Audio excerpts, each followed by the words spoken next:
पुरुखाय वेखजम्मा सुखं मेघाय मेघ्यै त्र्यम्बकं जजामहे सुगन्धिं पुष्टिवर्धनं मा उर्वारुकमिव बन्धनान् मृत्योर्मुक्षीयमामृतात् त्र्यम्बकं जजामहे सुगन्धिं प्रतिवेदनं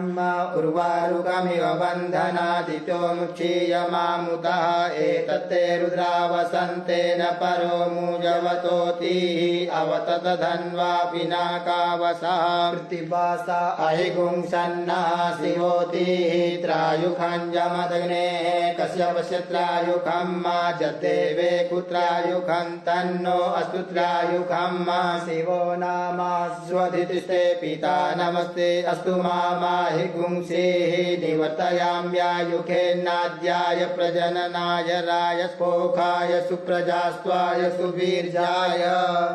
हरिः ॐ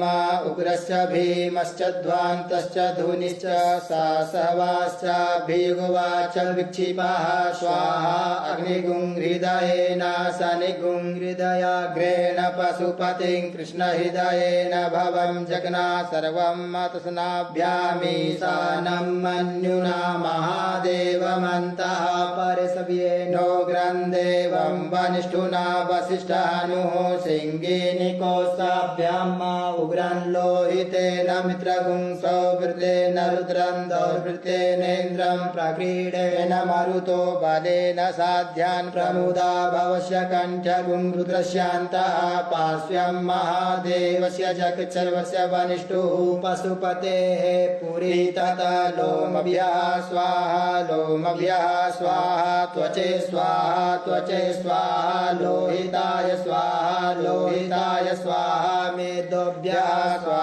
मेदोभ्यः स्वाहा मागुंसेभ्यः स्वाहा स्नावभ्यः स्वाहा स्तभ्यः स्वाहा मजभ्यः स्वाहा रेतसे स्वाहा पायवे स्वाहा आयासाय स्वाहा प्रायासाय स्वाहा संजासाय स्वाहा वियासाय स्वाहोद्यासाय स्वाहा शुचे स्वाहा शोचते स्वाहा शोचमानाय स्वाहा शोकाय स्वाहा तपसे स्वाहा तप्यते स्वाहा तप्यमानाय स्वाहा तप्ताय स्वाहा कर्माय स्वाहा निष्कृत्यै स्वाहा प्रायश्चित्यै स्वाहा वेकजाय स्वाहा जमाय स्वाहा अंतकाय स्वाहा मृतवे स्वाहा ब्रह्मणे स्वाहा ब्रह्महत्यायै स्वाहा विश्वेभ्यो देवेभ्यः स्वाहा द्यावा पृथिवीभ्यः स्वाहा हरिः ॐ वाजश्च मे प्रसवश्च मे प्रयतिश्च मे प्रसिद्धिश्च मे धीतिश्च मे क्रतुश्च मे स्वरश्च मे श्लोकश्च मे श्रवश्च मे श्रुतिश्च मे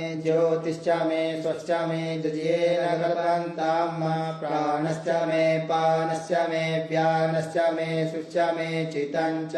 आदितञ्च मे वाक्च मे मनश्च मे चक्षुश्च मे श्रोत्रञ्च मे दक्षश्च मे बलञ्च मे यद्येन कल्पन्तां ओजश्च मे सहश्च